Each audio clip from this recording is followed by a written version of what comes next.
Senhoras e senhores, boa noite. Em nome da coordenação do 5º Seminário Regional de Inclusão Digital e Software Livre, agradecemos a presença de todos nesta segunda noite de evento.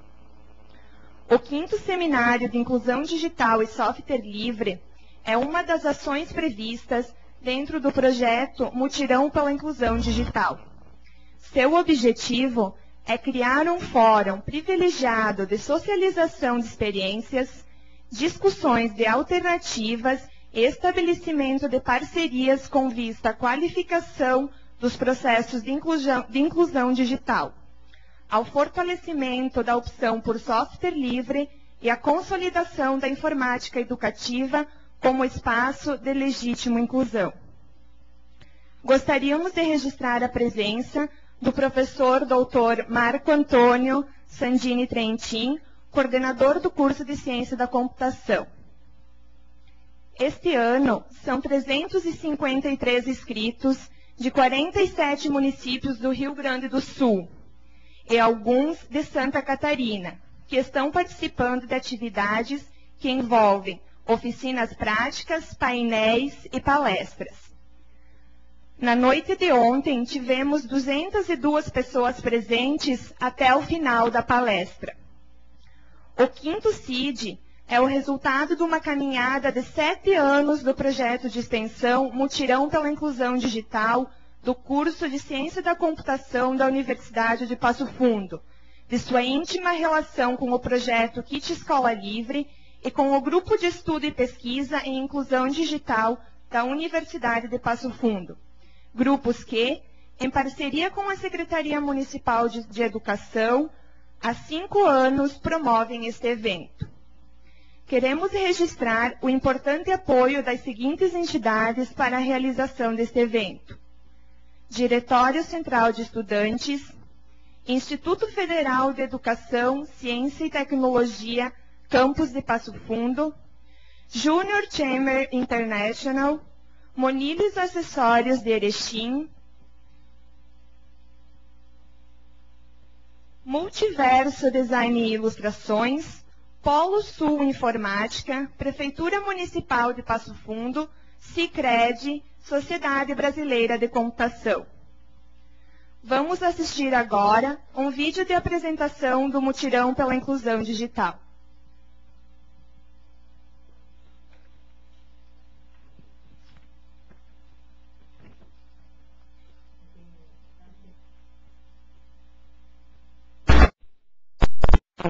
Tenho 67 anos, embora já com idade, eu estou aprendendo. Eu amo aprender. Então, eu vejo meus netos sabendo e eu não, depois que eu comecei a participar, que aí eu sei que eu tenho essa capacidade. Embora é um programa para terceira idade, na verdade, mas eu acho que eu tenho capacidade estou tendo para aprender. Já tenho blog, já tenho e-mail, escrevo poesias no blog, realmente faz o papel de inclusão digital, porque a gente aprende e se comunica com os outros, faz bastante amizade, um manda e-mail para o outro, um lê o blog do outro, daí faz um comentário, e a gente se sente feliz, se sente alegre por poder estar aprendendo e participando da vida, né? Isso aí é a vida para nós. É muito, muito bom. Muito obrigado pelo mutirão. Meu nome é César Augusto, vim da Bom Jesus, então, na improvisação. Adriano, irmão, foi quem nos deu a mão para a escola aberta para vir aqui mostrar o nosso todo o talento de poder estudar computação cifrar. Hoje eu estou chegando bem devagarzinho, porque ainda eu sou piadinho, mas pra mim não dá nada. Vai pra sua casa, vai assistir Faustão, que aqui não é novela e nenhuma malhação. Eu não tô sozinho não, tem a gente meu então, que sempre me ajudou, me estendeu a mão quando eu era um piazinho sem futuro, sanguizão, me deu aula de alfabeto e me apoiou, me trouxe para o PF, onde me falaram coisas que você fica aí pensando, esse piazinho não sabe nenhum que tá falando. mas tô nem aí com o que você quer pensar. Vim aqui no mutirão para os computadores estudar, copiar, Adriano e Pá. Foi ele que foi lá na escola nos chamar, graças às ajudas da gente sempre foi me inscrever. Hoje eu estou aqui, obrigado a você e todos aqueles que me deram a mão e também me falaram palavras de coração.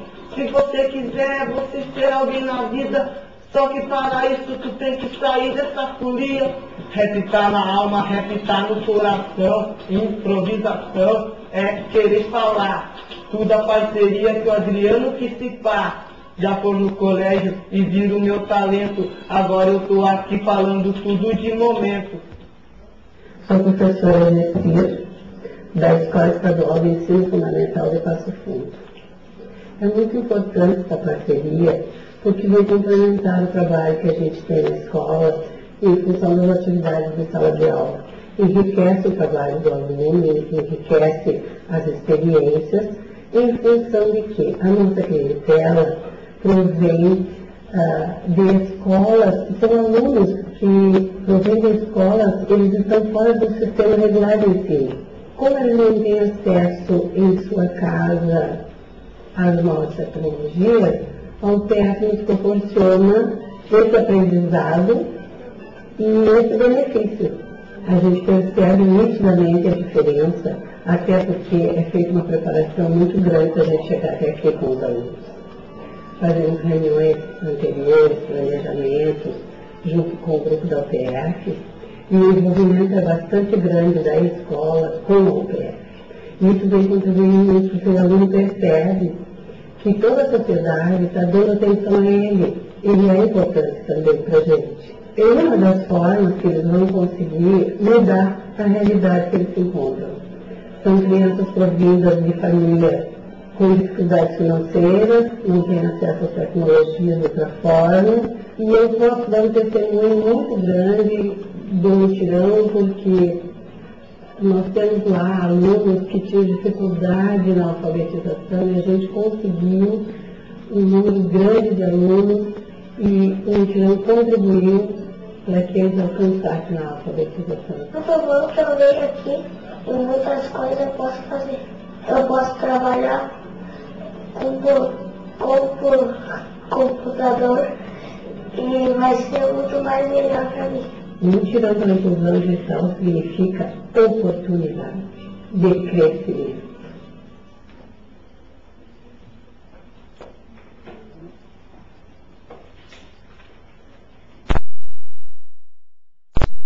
Que todos os presentes aproveitem muito bem essa oportunidade. Uma boa conferência a todos. E vamos passar para alguns avisos gerais. Pessoal, bem rapidinho, né? Alguns avisos bem rápidos. Algumas pessoas vieram pela primeira vez ao evento hoje, então vocês receberam uma fichinha de presença. A ideia é que, se é a primeira vez que você recebeu, preencha a parte de baixo completa. Se já é a segunda vez, já participou de outra atividade, basta colocar o nome. Para que isso? É para controle de presença. Depois no sistema informatizado a gente dá o ok em quem está presente e vai ser gerado automaticamente para cada um de vocês o seu atestado de participação. Então é importante o preenchimento. Todas as atividades estão aqui, né? Então você tem que marcar o dia 7, e a atividade que vocês fizeram hoje, que é a palestra ou as oficinas à tarde ou o painel. Ao final, pessoal, da conferência, nós vamos estar ali atrás, então, recebendo a fichinha de vocês. É importante que vocês entreguem e preencham de forma correta, porque é em função dela que nós vamos fazer o registro das atividades, e assim por diante. Atrás, por favor, se vocês puderem ou quiserem, podem fazer críticas, sugestões sobre o evento, sobre a dinâmica, né? Porque o 6º CID, não dá para ler lá no quadro, né? Mas o mês está definido, vai ser em outubro de 2011, já. Né? Depois a data a gente vai ver em função de outras questões, para a gente poder levar em consideração no próximo evento. Muito bem, pessoal. Alguns avisos rápidos de início, né? Nós temos a livraria, que é a nossa parceira também, a gente acabou não nominando, não estava no protocolo, mas que está ali com alguns livros na área de TI, na área de educação à distância, informática educativa, formação de professores, inclusão digital, para que vocês possam dar uma olhadinha no final, ao final da conferência hoje, da palestra, da conversa com a professora Marijane, Temos também o livro, um dos livros da professora Marijane também está disponível ali, né? Alguns vão ser sorteados hoje. Ontem, quando eu falei que ia ter sorteio, algumas pessoas não acreditaram, mas teve, né? Hoje vai ter de novo. Não adianta eu olhar embaixo da cadeira, que não é essa estratégia hoje, é outra. Tá? Nós temos também, então, o livro, que eu não tenho aqui nenhum, do Mutirão, que é um livro gerado em comemoração aos 5 anos do projeto Mutirão para a Inclusão Digital, o ano passado. É um livro que a gente, então, também está vendendo a preço de custo aqui no evento, que é R$15. Também está disponível para vocês. Esses aqui, né, Magali, já estão até autografados, é verdade? Então esse alaranjado aqui, tá? A gente está falando de inclusão digital, né, pessoal? Então esses dois livros estão disponíveis na rede, gratuitamente para download. Entretanto, a gente sabe, quem gosta de livro, às vezes gosta do papel, de sentir a textura, de sentir o cheiro. Então, a gente está também fazendo essa venda ali fora. Deixa eu ver o que mais aqui. Muito bem. Camisetas, muitas pessoas pediram ou a camiseta do grupo de estudo e pesquisa em inclusão digital, ou a do Mutirão, que a Ana está lá. Aquela branca, e a Magali também, a branquinha, né? A gente tem algumas unidades, não sei se tem alguma, Magali, ainda. De que tamanho? Uma do GPID G e do Mutirão?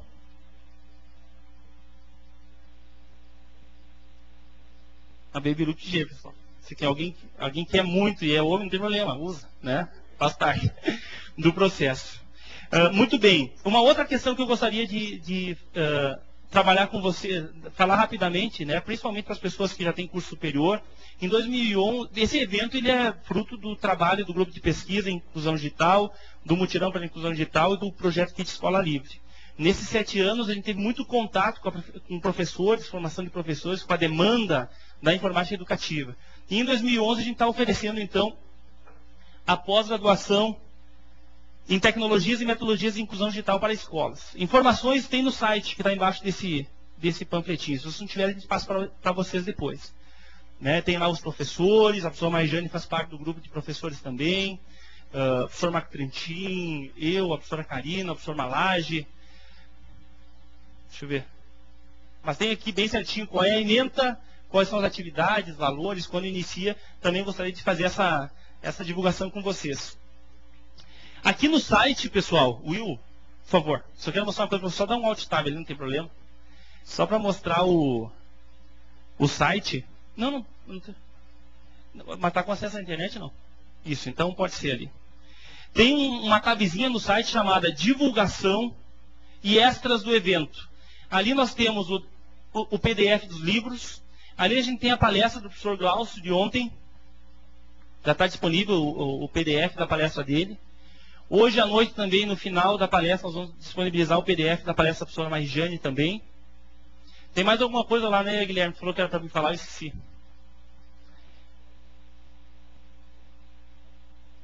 E tem um documento de prioridades e demandas na área de inclusão digital construído nos últimos 5 aqui, extras do evento.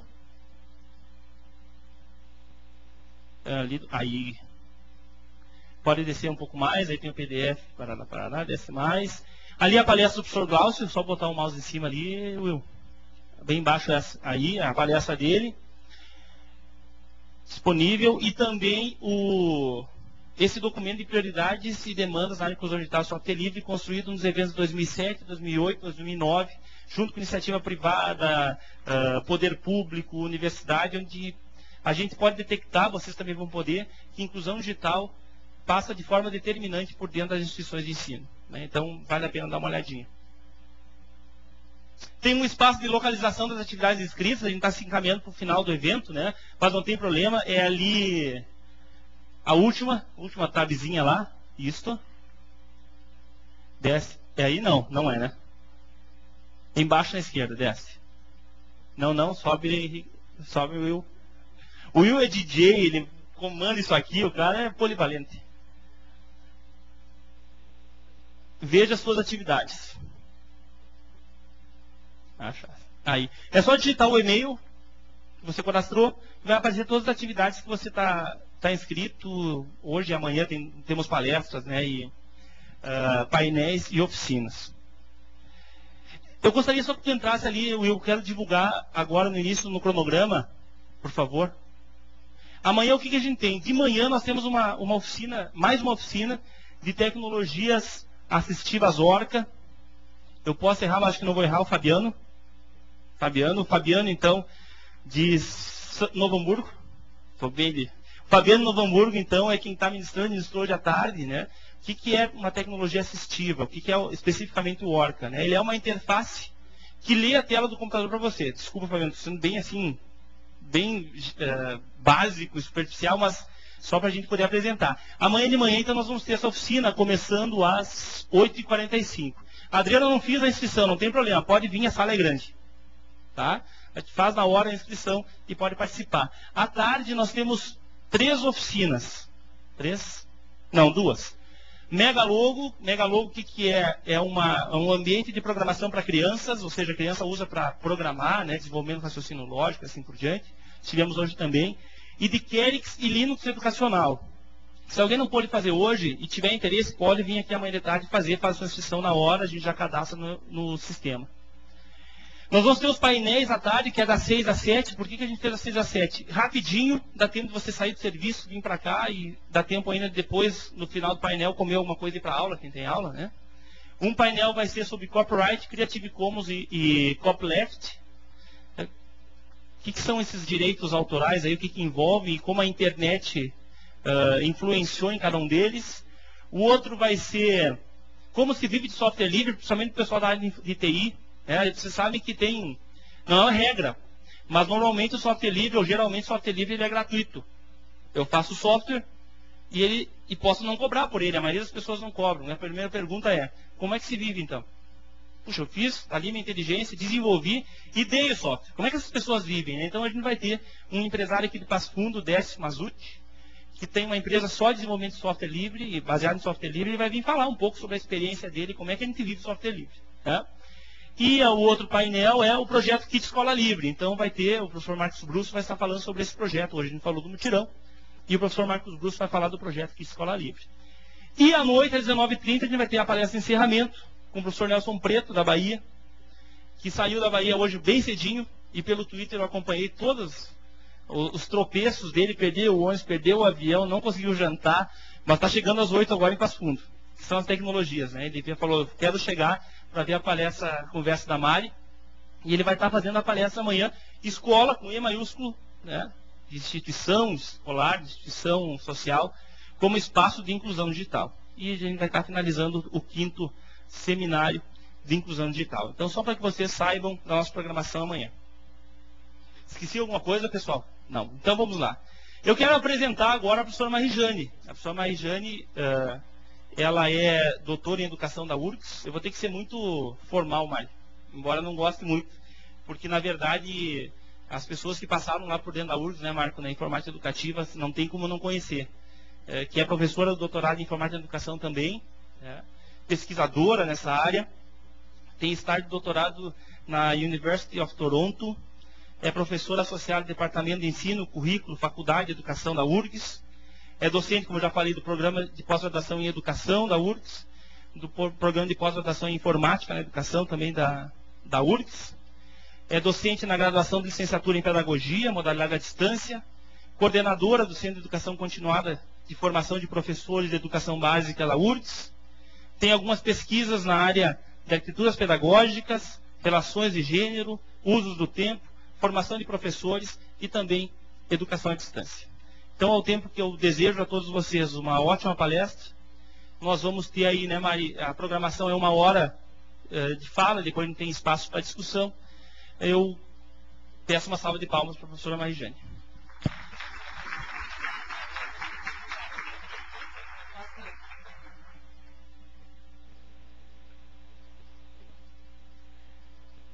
Boa noite a todos, a todas, colegas, estudantes, ao Marco Trentin, né, que é uma pessoa muito querida.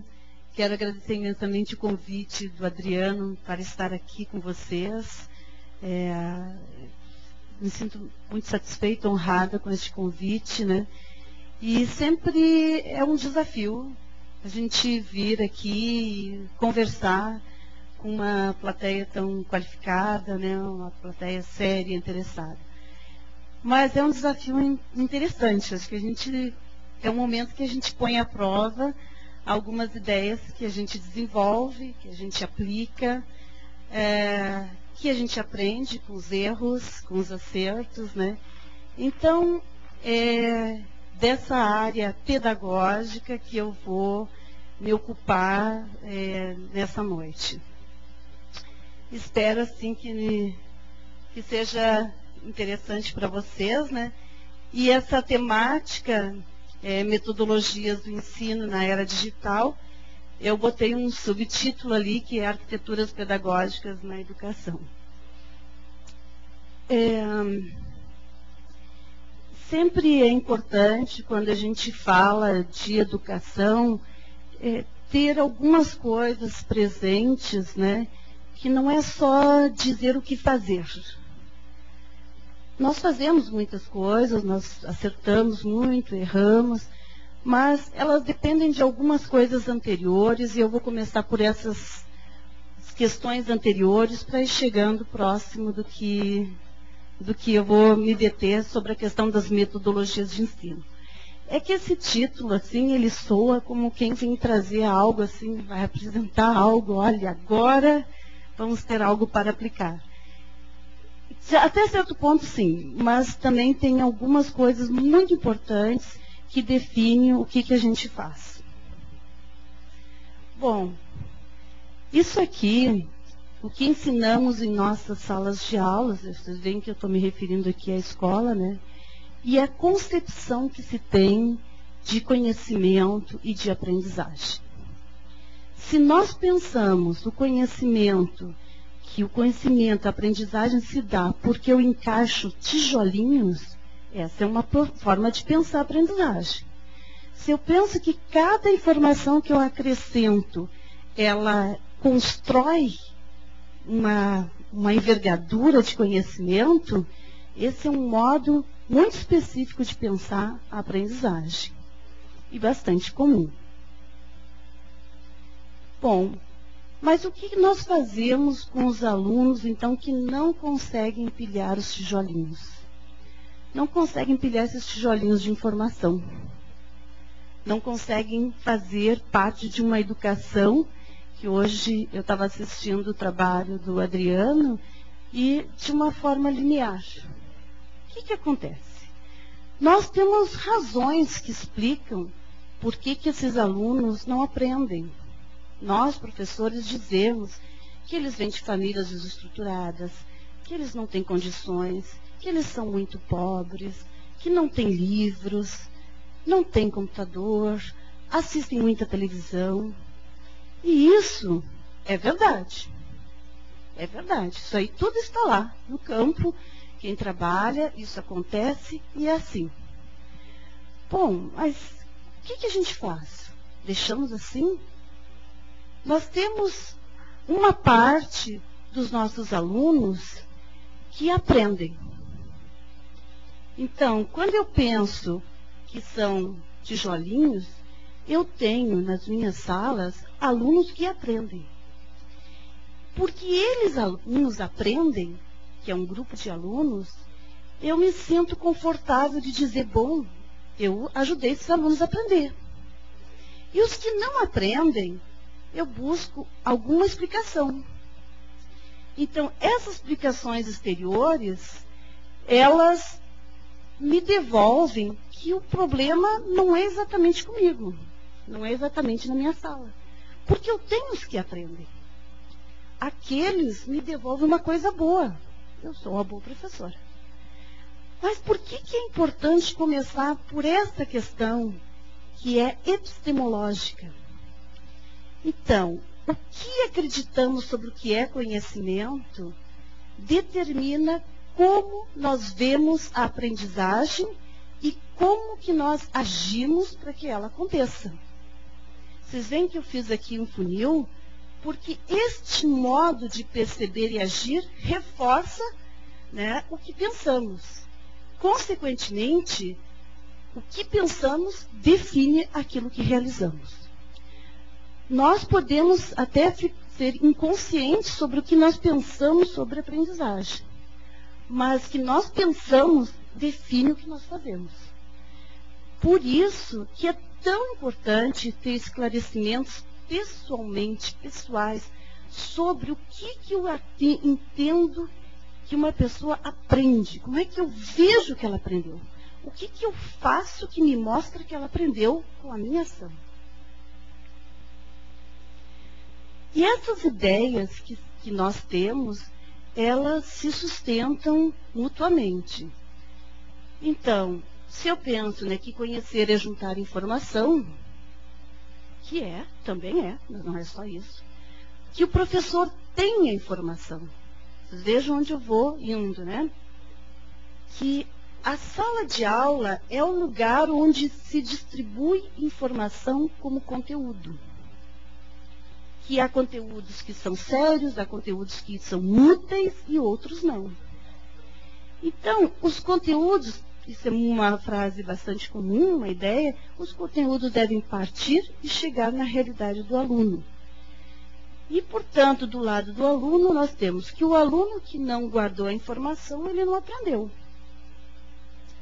Se o problema está fora da escola, né, os problemas fora da escola acabam por explicar por que esse aluno não aprendeu, já que eu tenho uma turma que aprende. Se o aluno tem estoque de informação, então ele aprendeu. Bem, essas ideias, elas são muito presentes para todos nós da educação. Mas elas têm algumas coisas faltam nelas que deixam uma parte de alunos considerável fora dessa aprendizagem. E às vezes nós não sabemos o que nós vamos fazer com eles. Bom, e aí eu pergunto que esse é sempre um problema que os meus colegas, né, do ensino básico, que já trabalhei também no ensino básico, me deparava. Quem define os conteúdos para aprender? São as listas que vêm do MEC, são as avaliações que são aplicadas com os alunos, de lá eu tiro os conteúdos que eu vou trabalhar com os alunos. O que os alunos aprendem, de fato, quando eles estão nas salas de aula? O que nós sabemos sobre o que eles aprendem? E uma coisa que intriga muitos professores, o que é a realidade do aluno? Nós costumamos falar isso, a realidade do aluno. Tudo tem que partir e voltar para a realidade do aluno. Eu vou trazendo esses questionamentos porque eu quero desestabilizar algum deles. Mas eu vou demonstrar isso. Eu vou demonstrar isso com práticas de professores. Com coisas que estão sendo feitas, que são realizadas por inúmeros professores e que desestabilizam algumas certezas que nós temos sobre a aprendizagem. Eu gosto muito dessas figuras aqui. Eu acho que elas traduzem uma metáfora do conhecimento mesmo. Essa primeira figura aqui, ela é dos tijolinhos. Porque ela tem a ideia de que o conhecimento é um edifício. Eu vou construindo um tijolinho, acrescento uma informação, um bit de informação, vou construindo. Eu tenho um edifício. E isso aqui é como os nossos currículos, as nossas escolas e as nossas universidades também organizam conhecimento. Eu tenho uma organização disciplinar. Nós vivemos isso todos os dias na universidade. Isso é bom, mas isso também impõe alguns problemas para nós. Nós temos currículos fechados. Os currículos das escolas, eles são muito fechados. Os da universidade também, às vezes, são muito fechados. Temos uma dicotomia entre ação e reflexão. Nós priorizamos a reflexão. Nós priorizamos o abstrato e pouco a ação. E isso tem implicações quando se vai para a prática. Os conteúdos, que eu disse, quem define os conteúdos? Os conteúdos tendem a ser fixos. Tem que ser este conteúdo para aprender com aquela idade. E neste momento, nesta sequência. Nós temos também um tipo de pedagogia muito comum, que é esse aqui que eu estou exercendo, que é a pedagogia transmissiva. Que eu acho que não tem aluno na universidade que não ache absolutamente confortável. Porque eu, quando eu estou como aluna, eu acho muito confortável me sentar e ouvir o professor. Eu acho ótimo. Então, na verdade, a pedagogia transmissiva, ela não é só do professor para os alunos, mas os alunos respondem à pedagogia transmissiva. Nós gostamos dela. Com as crianças, é mais difícil. Elas não gostam da pedagogia transmissiva. Mas se esse é o modo que eu vivi toda a minha vida, é o modo que eu sei fazer. Eu não fiz outro modo durante toda a minha existência como estudante na escola básica, nem na universidade. Então, eu não tenho uma outra forma que cause uma ruptura nesse modelo. Que funciona. Eu não estou dizendo que não funciona. Funciona para muitas pessoas. Mas para outras, não funciona. Mas aí, quando não funciona para aqueles, coitado. Meu caro, problema, né? Tá? Não é comigo, porque tem uma parte que me devolve essa certeza de que eu estou fazendo bem. Bom, nós trabalhamos com ações diretivas. Isso também tem implicações, assim, tu passa o tempo inteiro dirigindo os alunos, desde a escola lá no início, e vai indo até a universidade. É uma forma de estruturar o conhecimento, que também funciona. É boa, em muitos casos, mas não é suficiente. E nós temos uma ênfase na aprendizagem solitária. Tá? Mas se a gente quer mudar realmente as formas de fazer, se a gente quer trazer assim, alguma alteração, a gente tem que ter um olhar de estranhamento para essa concepção que imagina o conhecimento como tijolinhos e o currículo como um edifício. Então, eu não quero dizer que esse que está do outro lado ali é melhor, mas é uma possibilidade de pensar uma outra forma de fazer. Cada um de vocês pode inventar um modo de pensar. Então, o que se tem aqui? Uma proposta que é de edifício a redes. Onde nós temos nesses círculos outras possibilidades. É isso, possibilidades. Nós temos estratégias interativas e problematizadoras, que é uma outra forma de trabalhar, que não é uma pedagogia transmissiva, que tem outras exigências para nós professores para poder fazer esse tipo de estratégia. Nós temos a possibilidade de construir um movimento interdisciplinar, mesmo que a gente tenha sido formado dentro de uma estrutura disciplinar. Mas nós podemos ir construindo alguns movimentos interdisciplinares, que não são tão fáceis, mas são possíveis. Nós trabalhamos e criamos dentro do curso um conceito de arquiteturas pedagógicas abertas.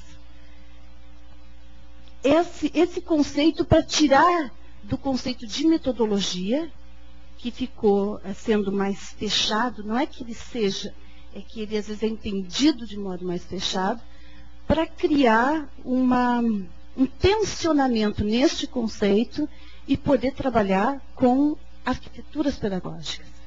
Mas, sobretudo, porque a gente passou a usar com intensidade as ferramentas, né, da web e precisava uma nova terminologia que desse conta de incorporar essas ferramentas, esses recursos dentro das pedagogias e transformar essas pedagogias.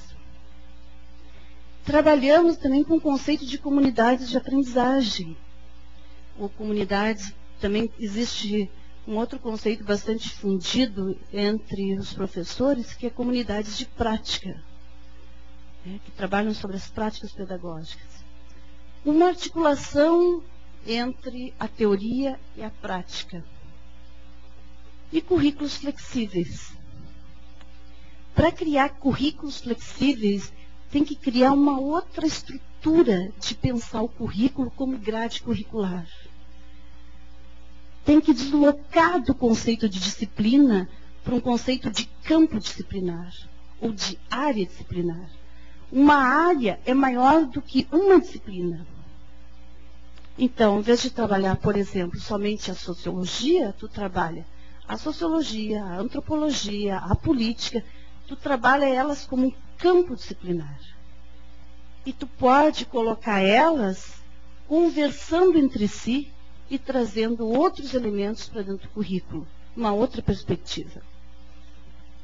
E uma coisa importante são as ferramentas interativas que nos permitem, como nunca antes, criar redes. Ou seja, é deslocar do paradigma da individualidade para um paradigma do trabalho coletivo. Não é nova a ideia. Acho que vários de vocês, a cada CID, né, isso vem sido reiteradamente falado. O difícil dessa questão é o como fazer isso. O desafio é como fazer isso. Bom, nós queremos, e a questão da inclusão digital passa por isso, é importante, nós queremos uma cidadania planetária. Uma cidadania sem fronteiras. Mas o que nós desejamos, nós professoras, professores desejamos? Nós queremos isso. Alguém poderia ser contra algum desses elementos que aqui estão? Mesmo que alguém me diga, mas isso eu já sei. Quem vai ser contra a inspirar e promover pessoas e grupos a desenvolver suas capacidades? Isso é uma coisa muito importante. Muito importante. Pois que são as capacidades, as habilidades dentro delas que me permitem agir no mundo. Acolher o que as pessoas prezam. Esse é um conceito que vem da economia.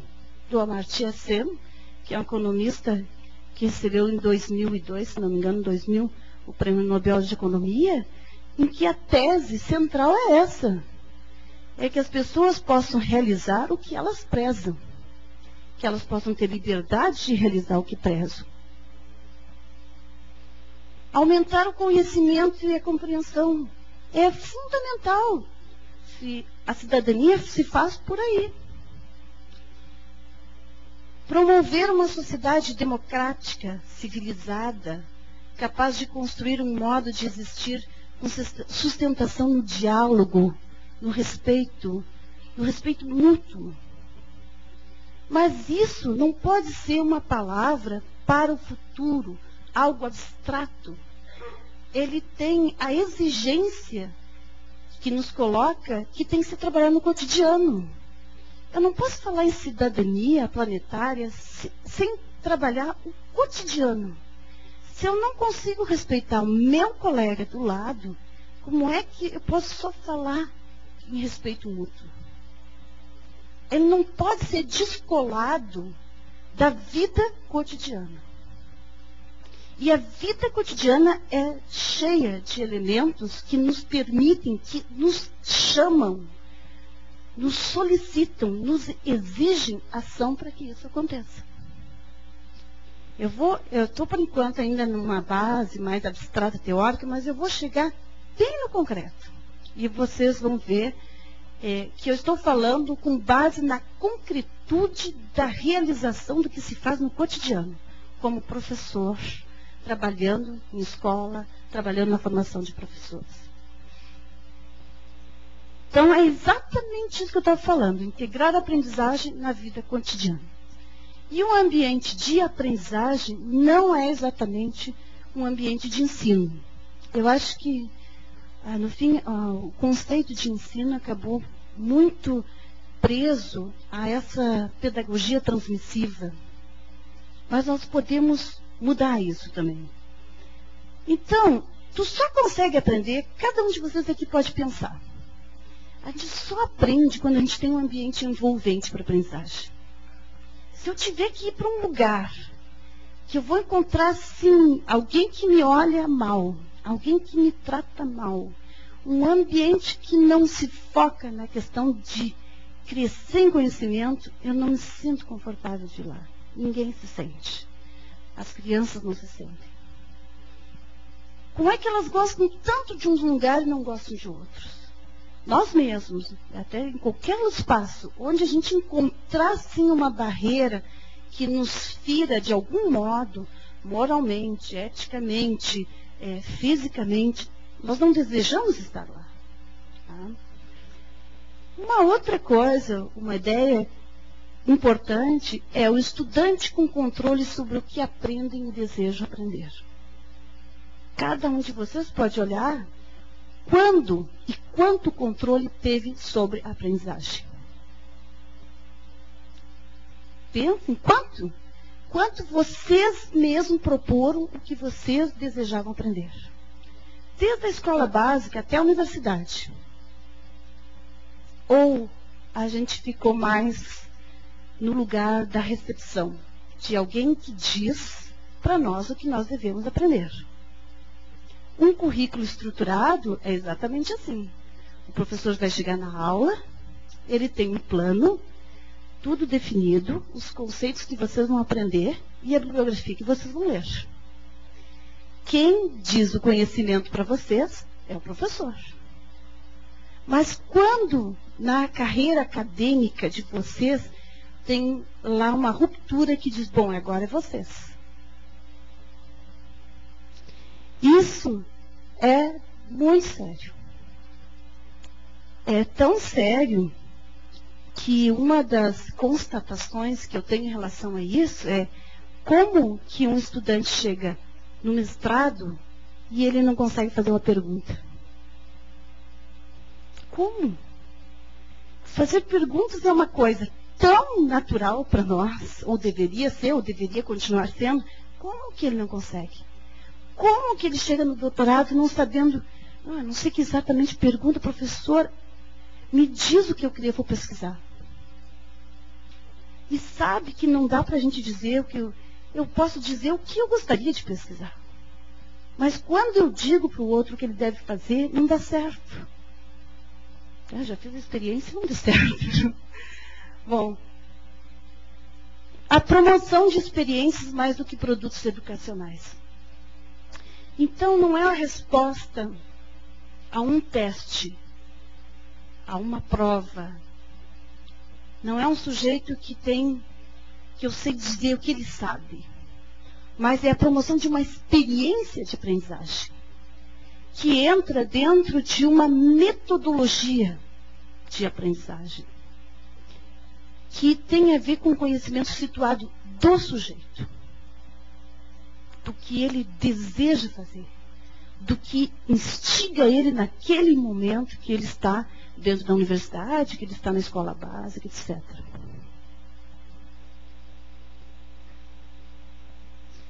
Bom, se a aprendizagem é uma atividade social, então nós precisamos de uma outra forma de pensar como é que se aprende.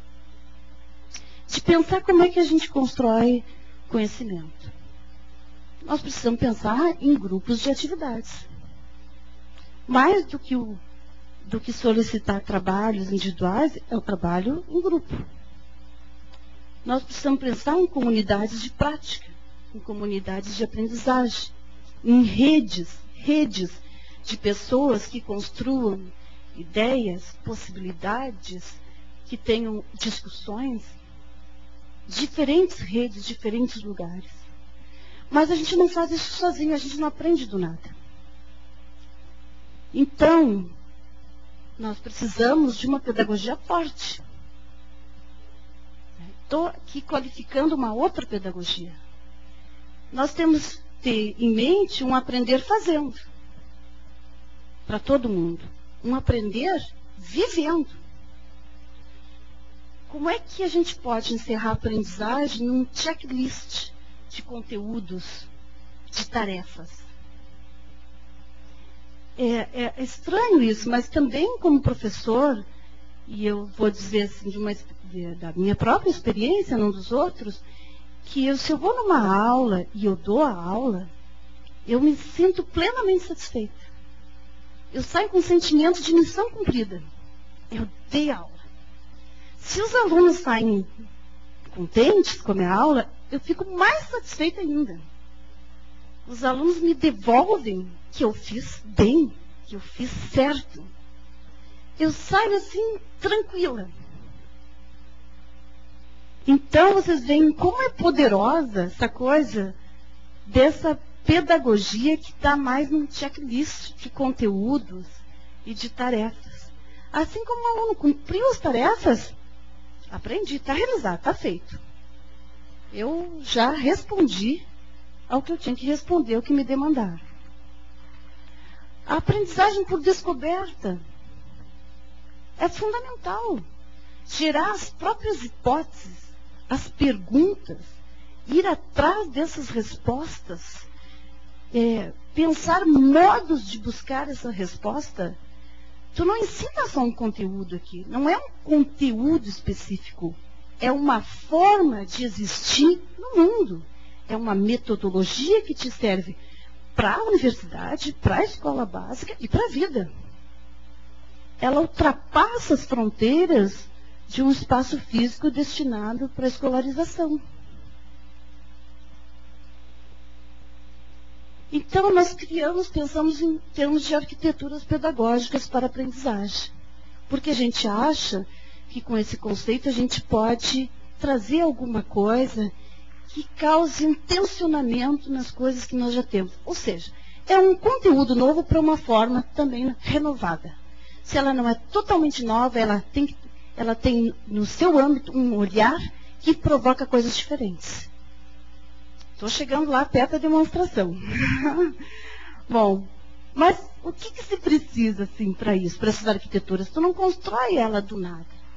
Tu tem que ter concepções sobre as coisas. Se não tiver essas concepções, se elas não estiverem relativamente esclarecidas para os sujeitos, é como andar às cegas. Eu tenho que saber se aquilo que eu penso que posso fazer, eu faço, eu consigo, se dá resultado. Então, para nós professores que atuamos na educação básica, o projeto pedagógico da escola é fundamental. É onde tem as concepções de conhecimento e de aprendizagem. Onde eu tenho os pressupostos pedagógicos discutidos com meus colegas, com os pares. Onde tem uma proposta de organização curricular. E ela não se faz uma vez. Uma vez a gente faz, senta em grupo, discute, terminou, nunca mais, ninguém lembra direito. Ela tem que acontecer sempre.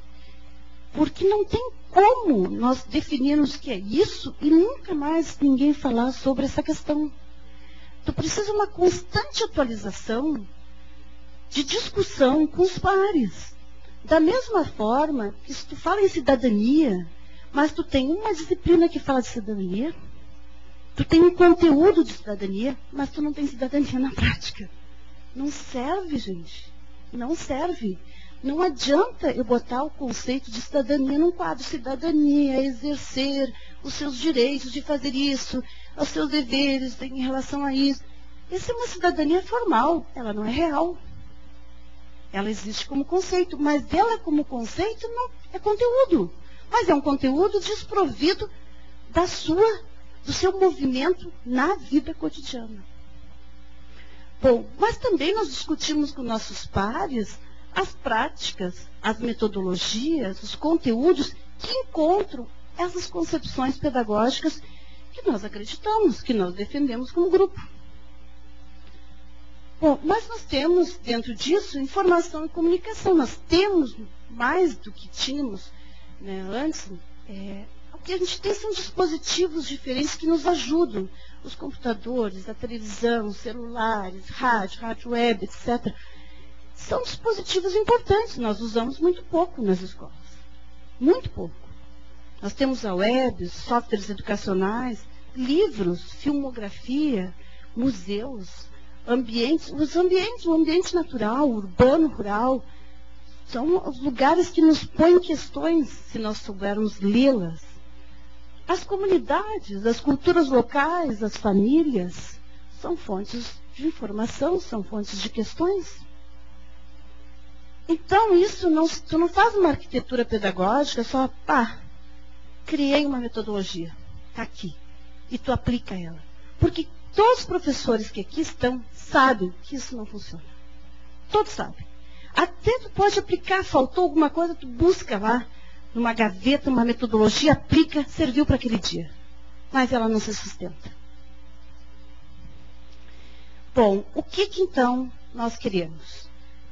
Nós queremos construção de redes de aprendizagem. Nós queremos que o conhecimento se faça pela interação. A sala de aula, a escola, a universidade são espaços, sim, são espaços privilegiados de construção do conhecimento. Por mais que a gente aposte nos espaços pedagógicos da cidade, que são muito importantes, os espaços da sala de aula, da escola e da universidade são os espaços privilegiados. Eles são construídos para isso. Eles são intencionalmente pensados para educar os sujeitos. Quem trabalha nesse espaço trabalha num lugar altamente privilegiado. Quem está nesse lugar está num lugar privilegiado. Que se dedica a das coisas mais bonitas e importantes na vida das pessoas, que é a educação. Que nos torna melhores como pessoas, como sujeitos. Então, claro que nós temos que usar todos os espaços pedagógicos de uma cidade. Tudo que ela pode nos oferecer. Nós temos, para potencializar os nossos espaços, a web, os recursos, as ferramentas, etc., que estão disponíveis, que nos ajudam muito. E nós temos como fazer a interação entre sujeitos e mundos diversos. Depois eu volto nessa, eu não vou deixar para o final para mostrar um pequeno vídeo que dá conta disso aqui que eu estou falando, né, essa interação que é possibilitada justamente pela web. Bom, o que faremos nós, as professoras e os professores? Eu coloquei algumas coisas aqui, algumas ideias, que eu acho muito importantes também em relação ao que nos cabe, a que atitudes nós temos que ter. E uma delas, importante, é se deslocar-se desse lugar de quem sabe, de quem tem o conhecimento, em qualquer nível de ensino. Porque colocar-se no lugar de quem tem o conhecimento, eu tenho a informação, eu tenho o conhecimento que tu precisas, é um lugar de muita tensão.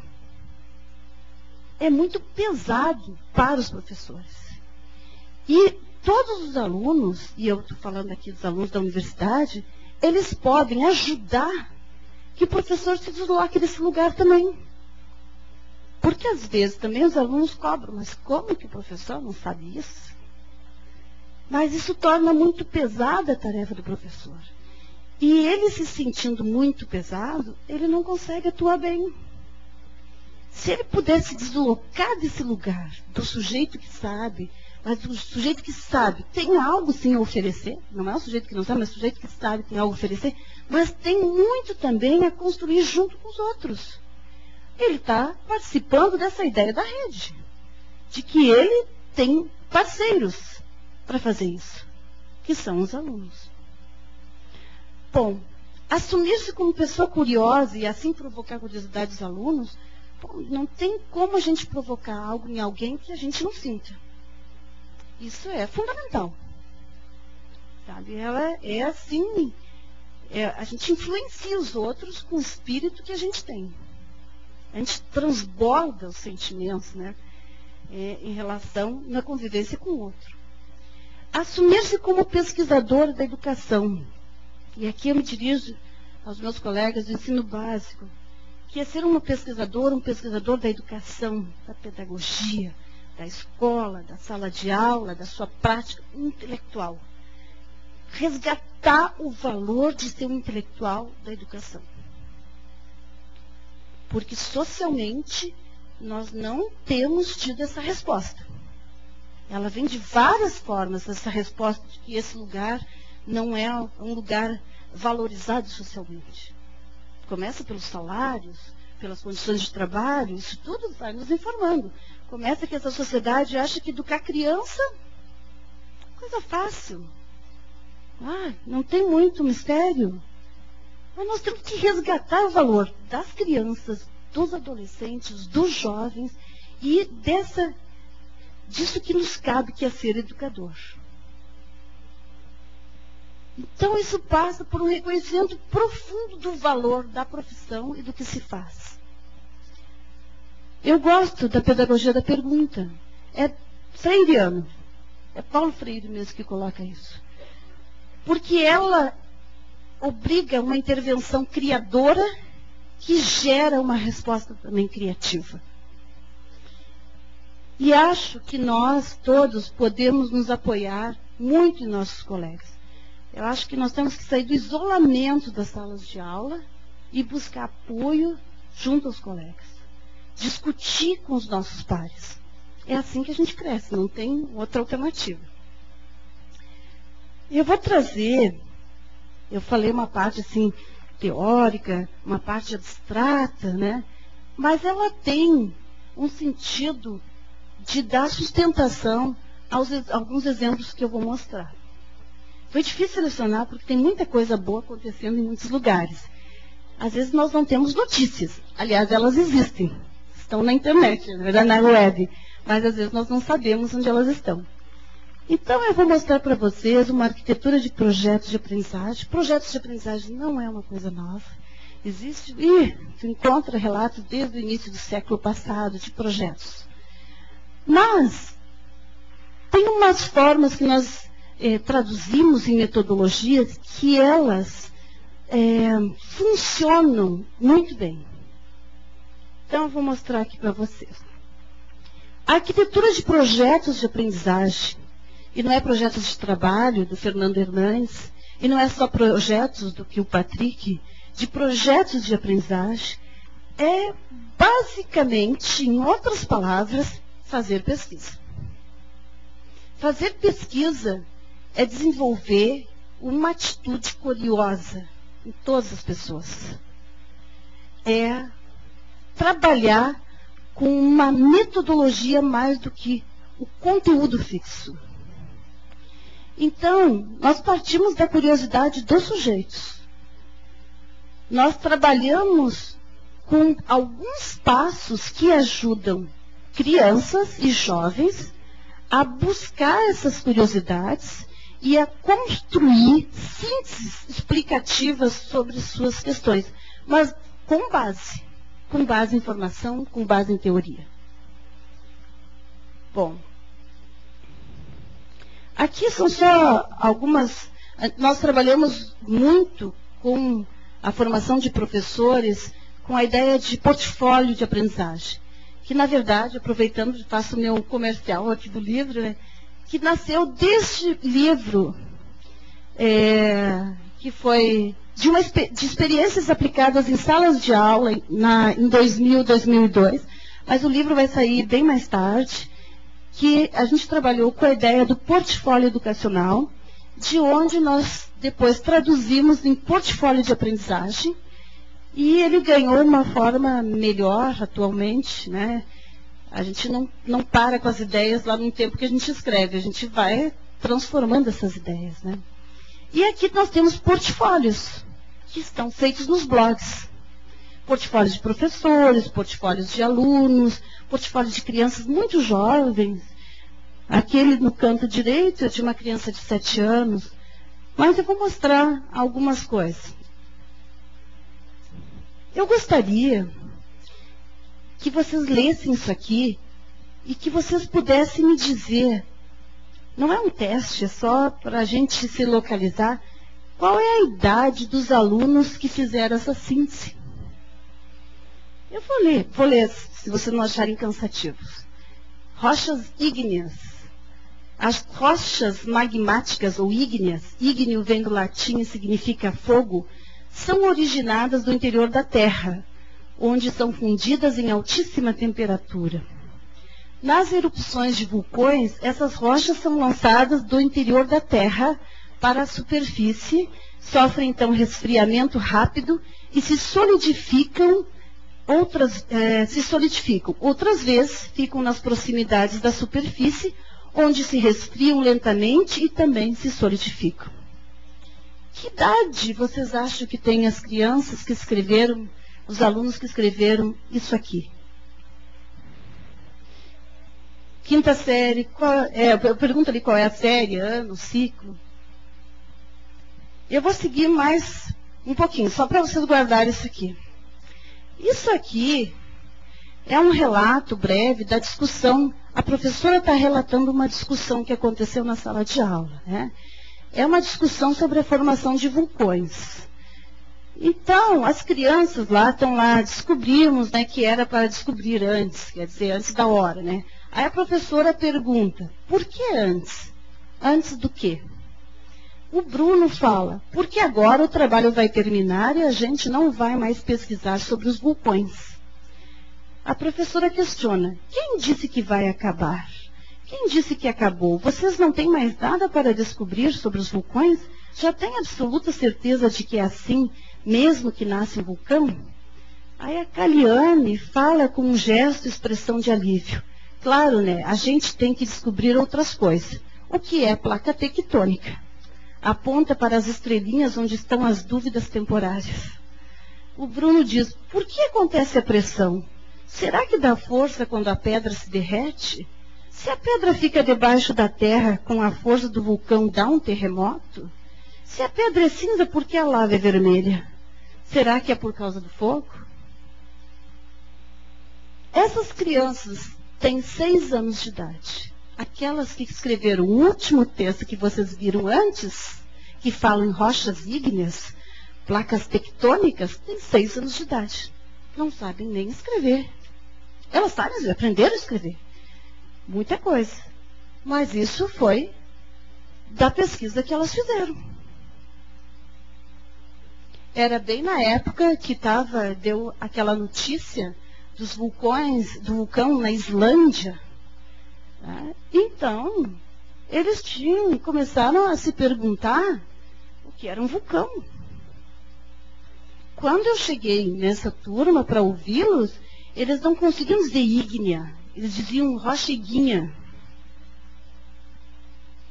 Mas eles foram indo e crescendo, e eles conversavam comigo sobre as placas tectônicas em Torres. Esse aqui é um blog da professora Magali, em que ela conta como ela transformou a sala de aula dela usando a internet, usando o data show, usando recursos. Não vou ler porque está disponível.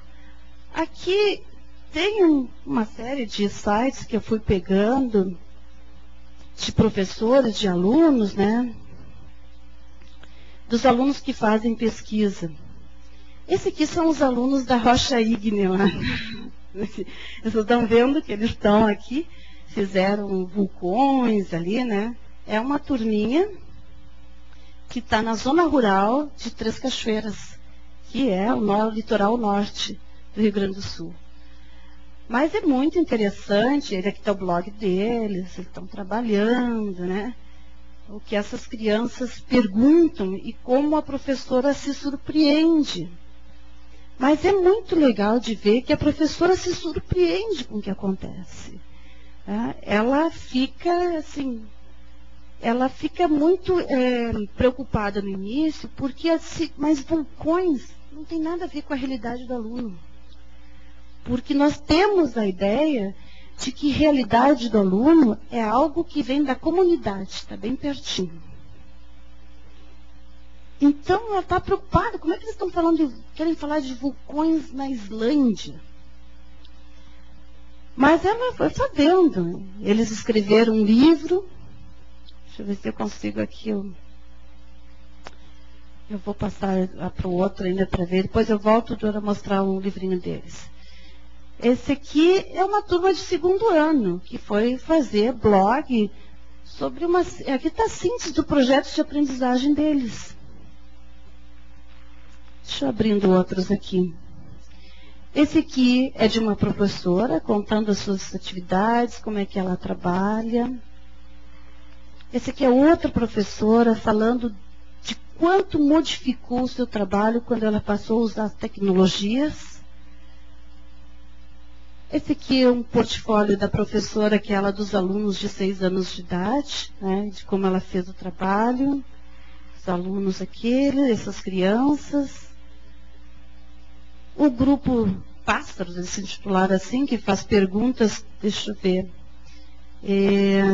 Tinham que fazer as perguntas sobre os gatos, outros sobre a domesticação dos animais, sobre os cachorros. Esse aqui eu volto mais tarde.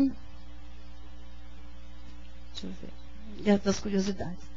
Bom, aqui na verdade tem uma série de exemplos de trabalhos que estão sendo realizados com crianças em cima das arquiteturas de projetos de aprendizagem, como nós trabalhamos com elas.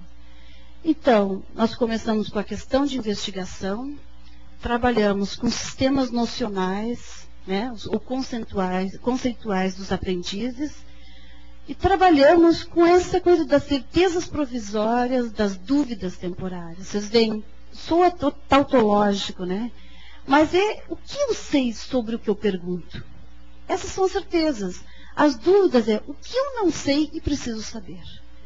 Se vocês prestarem atenção nessa forma, ela resgata como se faz pesquisa, o que é fazer pesquisa. Então, o processo de investigação consiste exatamente no esclarecimento dessas dúvidas e na validação das certezas, ou na criação de novas dúvidas. Eu vou entrar muito rapidamente nisso aqui, porque são ferramentas de autoria, né? A gente usou muito a ideia do CMAPS Tools, o Click and Play nós não usamos em geral com as crianças, usamos, mas é ótimo, é possível usar com as crianças. Tem uma turma que eu vi usando o trabalho, o Click and Play. Isso aqui também são alunos de 8, 9 anos que eles criaram tabelas, fizeram pesquisas dentro da sala de aula e criaram tabelas, inventaram uma forma gráfica de representar um conhecimento. Uma coisa interessante, né? Essa sala de aula trabalhava com um computador imaginário. Eu digo imaginário porque não tinha realmente computador na sala de aula. Eles têm os teclados, que vocês podem enxergar ali. Na frente, não é um monitor, na verdade é uma caixa, e que eles mesmos desenhavam, que ali eles iam mudando de folhas. Como eles não tinham computador, eles trabalhavam com as lógicas do computador. Com as lógicas de blog, eles faziam blogs nas paredes. Mas usavam os teclados como apoio à alfabetização e ao letramento. Então, quando eles não sabiam alguma coisa, eles iam lá no teclado. Como é que se escreve tal letra, não sei o quê. Agora, isso eu estou falando de uma escola que não tem computador. Porque às vezes a gente diz, não dá para trabalhar onde não tem computador. Aqui, esse aqui, são os mapas conceituais. Que se a gente tem uma escola que funciona bem a rede, nós podemos trabalhar com o CMAPS Tool, que eu acho que todos nós, a maioria das pessoas aqui conhecem. Mas as crianças, o importante em si não é a própria ferramenta, é claro que ela possibilita muitas coisas, mas se eu não sei trabalhar com mapas mesmo, se eu não sei o que é isso, não é a ferramenta que torna bonito aquilo que mostra, que vai fazer pensar. Eu tenho que criar uma justificação para um sujeito criar um mapa conceitual. Ele tem que ter uma explicação para aquilo. O sujeito tem que usar um mapa porque ele vai fazer uma síntese daquilo, do que ele entendeu com o mapa. Então, não é o uso pelo uso, não é o uso da tecnologia em si. Ela torna melhor. Eles fizeram assim porque eles não estavam com o computador à mão, não tinham, era só a professora que tinha um computador e que levava, vez por outra, para a aula, e mesmo assim eles criaram os blogs, né, para mostrar o que eles faziam. Bom, eu quero mostrar para vocês aqui é muito interessante, que é essa questão, estou voltando aqui na questão da cibercidadania, da cidadania planetária. É um vídeo rapidinho, curto aqui, mas de uma aluna de uma aluna minha que está em Ruanda, que foi minha aluna de mestrado e está em Ruanda, tá? Então...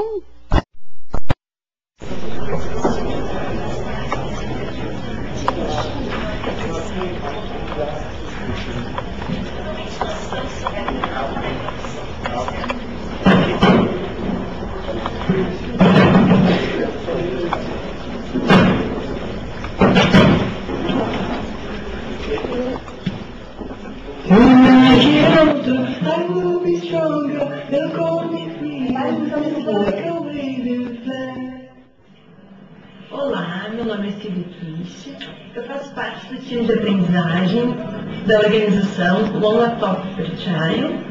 Atualmente nós estamos trabalhando na implantação do projeto Um Laptop por Criança em Ruanda. Em junho de 2010, nós iniciamos um projeto de interação entre as crianças de uma escola aqui de Ruanda com uma turma da terceira série de uma escola de Porto Alegre. A ideia de interação entre as crianças de Ruanda com as crianças brasileiras iniciou de uma conversa que eu tive com a minha amiga Rosa São Pedro, em que ela me falou que os seus alunos estavam muito curiosos sobre a África em função da Copa do Mundo. Então eu sugeri à Rosa que ela escrevesse, junto com seus alunos, uma carta. Os alunos da Rosa escreveram uma carta e me enviaram por e-mail, e eu entreguei para 3 turmas de uma escola pública aqui de Ruanda, a Escola Kavubu. Na carta que as crianças brasileiras escreveram, elas disseram que gostariam muito de conhecer mais sobre Ruanda, sobre a cultura de Ruanda, sobre a língua de Ruanda, e também gostariam de conhecer as crianças de Ruanda. As crianças de Ruanda, quando receberam essa carta, ficaram super curiosas sobre o Brasil, e elas também ficaram muito interessadas em conversar com as crianças brasileiras. Então as crianças de Ruanda resolveram responder esse e-mail das crianças brasileiras. E eles criaram um texto coletivo junto com o professor em sala de aula para ser enviado para as crianças brasileiras. Por conta própria, as crianças de Ruanda também pesquisaram sobre o Brasil na internet e trouxeram informações. Como preparação para esse encontro com as crianças brasileiras, as crianças de Ruanda aprenderam um pouco de português.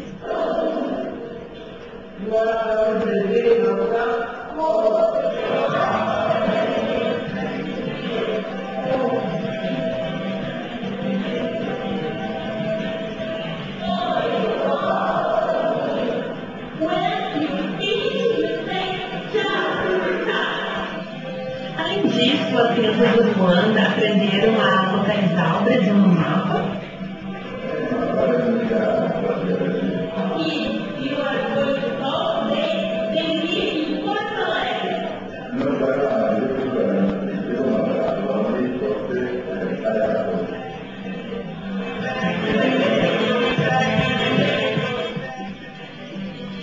Brasileiras, por sua vez, também pesquisaram na internet sobre Ruanda, assistiram vídeos dos gorilas, da montanha dos gorilas aqui em Ruanda, aprenderam um pouco de inglês para cumprimentá-los em inglês e também a língua local aqui em Ruanda. Na videoconferência, as crianças iniciavam pelos cumprimentos na língua estrangeira, as crianças de Ruanda falando em português, e as crianças brasileiras em inglês e em Ruanda, para depois iniciar a sessão das perguntas.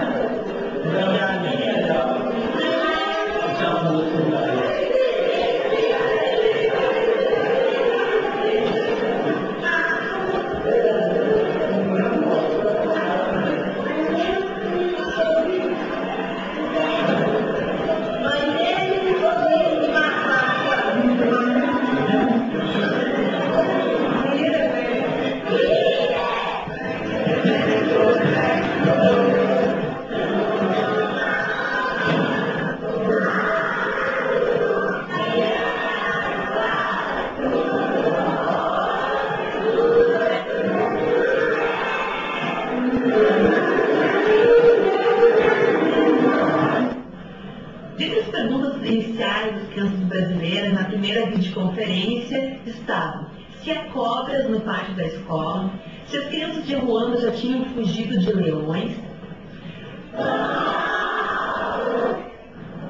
Por que não havia meninas na sala de aula, considerando que todas as crianças tinham cabelo curto? Por que em Ruanda é quente, já que todas as crianças estavam de manga curta, e na África do Sul é frio? Há presidente em Ruanda?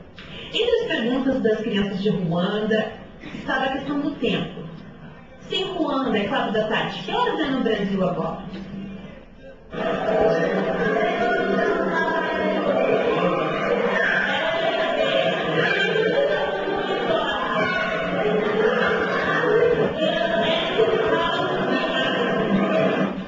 Qual o melhor jogador de futebol brasileiro? Por que os estudantes brasileiros têm cabelo comprido? E como que eles fazem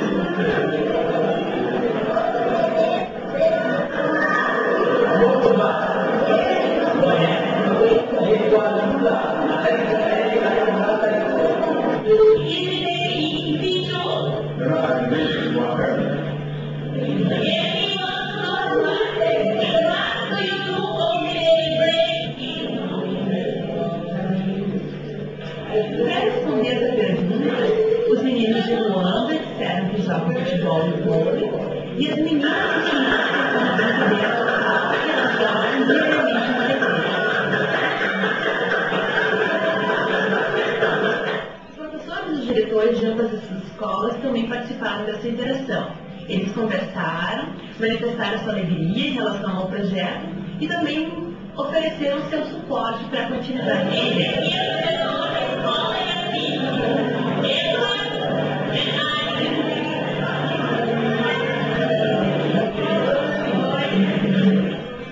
Uma parte bem legal da videoconferência foi quando as crianças brasileiras cantaram a música Porto Alegre demais. E a produção deles também ofereceram uma música em Ruanda dos 19 anos.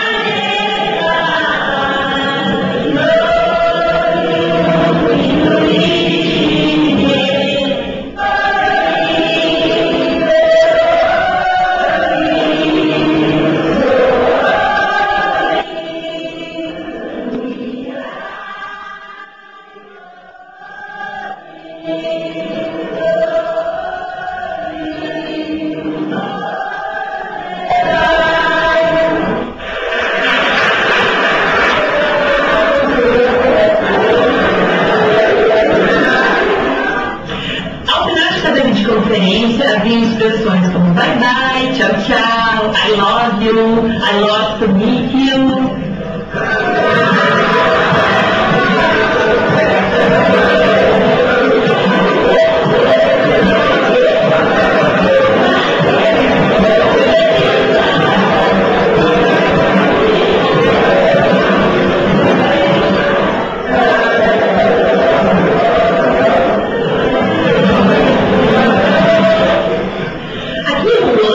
Acredito que o momento mais emocionante foi quando eles viram a bandeira de Ruanda nas mãos das crianças brasileiras.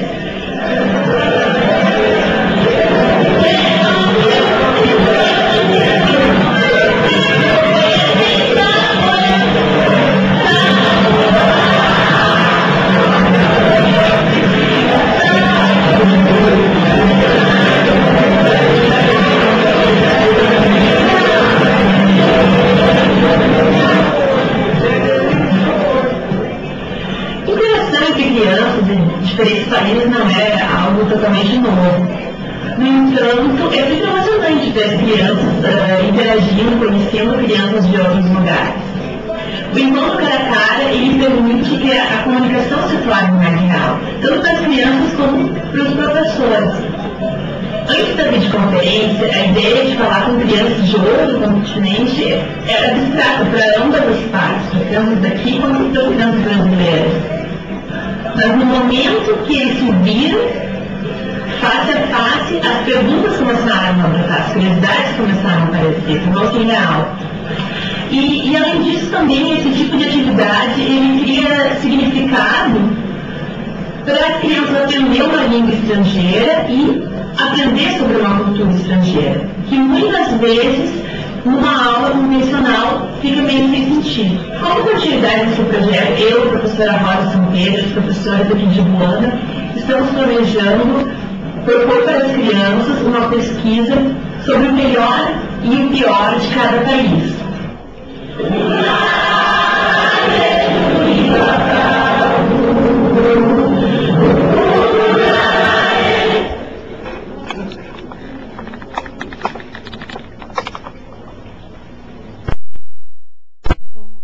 Eu quis passar esse videozinho porque mostra como se pode também fazer um trabalho de unir culturas diferentes. E vocês podem dimensionar o significado disso para a cidadania. O significado que isso vai ter para essas crianças aqui de Porto Alegre, que interagiram com as crianças em Ruanda. E a Silvia aqui já fez outras videoconferências, por exemplo, com Cachoeira do Sul, porque ela é de Cachoeira do Sul. O pessoal de lá soube que ela estava em Ruanda e que ela fazia algo desse gênero. E ela já fez conferência com crianças na escola onde ela estudou quando ela era criança, né, em Cachoeira.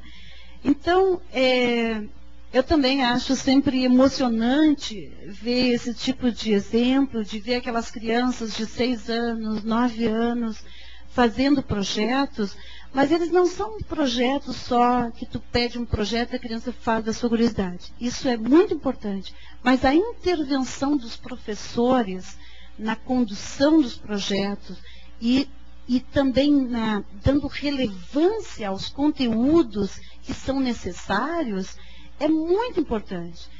Por exemplo, quando a professora trabalhava com as crianças de 6 anos lá, que eles falavam assim, na Islândia tem uma dezena de vulcões, ela aproveitou exatamente esse momento para falar sobre a questão de dezena. Quanto é dezena? Quanto é uma dezena? Aí uns diziam, é muito, outros diziam, é pouco. E ela foi trabalhar o conteúdo, mas esse conteúdo tinha um sentido para trabalhar naquela hora, naquele momento. E as crianças se envolveram em trabalhar sobre a questão de dezena, porque eles queriam entender quanto é uma dezena de vulcões. Né? Então, eu estou encerrando aqui. Eu gosto muito dessa citação que está aqui, que diz que um aspecto central da inteligência é a necessidade de gerar questões e responder a elas. Nenhuma entidade pode aprender sem gerar para si mesma a necessidade de conhecer. Eu agradeço mesmo a atenção de vocês, eu quero ouvir vocês também, quero ouvir as críticas, quero ouvir comentários, questionamentos, porque é um trabalho com o qual eu tenho me envolvido muito e tem dado resultados muito interessantes. E assim, trazer algo para todos nós e que cada um também pode construir e que torne isso público. Quem descobrir as coisas, um modo de fazer, quem conseguir fazer, torne isso público, discuta, traga para todos nós, que vai ser uma importante contribuição, tenho certeza. Então, agradeço que vocês foram muito atentos durante todo esse tempo aqui que eu fiquei falando. Obrigada.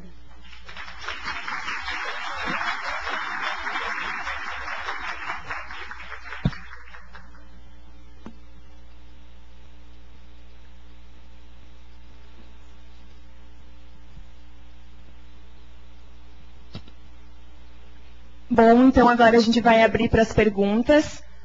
A gente gostaria de dar as boas-vindas ao professor Nelson Preto, que já está aqui prestigiando a palestra da professora Marijane. Então, se alguém tiver alguma pergunta, pode levantar a mão que a gente vai até a pessoa.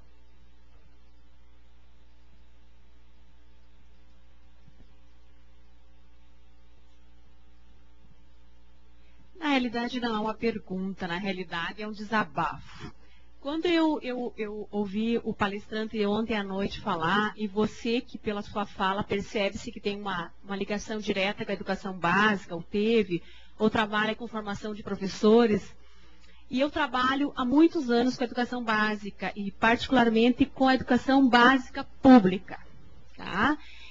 E aí fico a me perguntar assim, ó, o que acontece que nós não estamos nas escolas indo de encontro a essa perspectiva de uma educação diferente, de uma pedagogia com metodologias alternativas, enfim. E daí me reporto para a questão da realidade lá na escola. Que quem está lá no dia a dia da escola sabe o que é a realidade de uma escola pública. E aí eu não tenho por hábito ficar numa queixa, porque nós, professores, temos um hábito de se queixar que eu acho horrível. Que a sala dos professores parece um muro da lamentação, mas não é isso. É, na realidade, fazer uma reflexão sobre a realidade da escola pública. Por exemplo, a minha escola tem laboratório de informática, mas não tem monitores para atuar junto a esses laboratórios. O professor da sala de aula, com 35, 40 alunos, não vai para um laboratório sozinho. Ele não tem condições pedagógicas de atuar sozinho num laboratório, gente. Com 40, 35 alunos, que esta é a realidade da escola pública. Então, por exemplo, esse ano, e aí o Estado, realmente o governo federal mandou, computadores mandou, está na mídia, está lá na mídia.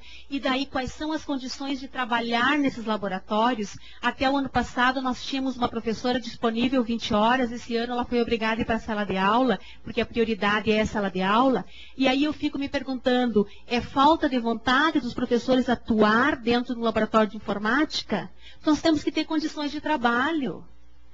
Então, assim, ó, esse ano agora o Estado está mandando um monitor uma vez por semana. E aí, aquela uma vez por semana, eu fiz um calendário, eu trabalho na coordenação para os professores irem para o laboratório, estimulei e estão indo. Toda semana estão indo. Por quê? Porque eles sabem que tem alguém que vai ajudar a cuidar, a reparar. Você sabe o que é trabalhar com 40 adolescentes dentro de uma sala de aula? Quando tinha bolinha nos mouse, tu terminava a aula faltando 15 bolinhas de mouse. Eles pegavam as bolinhas para brincar. E daí? Então, então nós não podemos ir para o laboratório com estragar. Nós temos que trabalhar com a realidade que nós temos. E aí me preocupa um pouco, porque a ideia que passa, às vezes, quem está longe dessa realidade, que parece ser uma falta de vontade, E aí eu invejo o suporte que as escolas municipais têm aqui em Passo Fundo. Que elas têm um suporte de formação continuada, elas têm um suporte de monitoria no laboratório, que nós do Estado não temos. Esse suporte pessoal, que eu acho que nos ajudaria bastante. E, na realidade, é um desabafo, no sentido de que eu acho que a tua fala foi muito proveitosa, a gente fica encantada de ouvir essas experiências que você socializou com nós, e fico perguntando o que está faltando para nós também na escola pública conseguir fazer isso. Eu acho que o professor quer fazer sim. Quando tem as condições, ele faz. Naquele um dia que eu tenho um monitor no laboratório, os professores estão indo. Obrigada.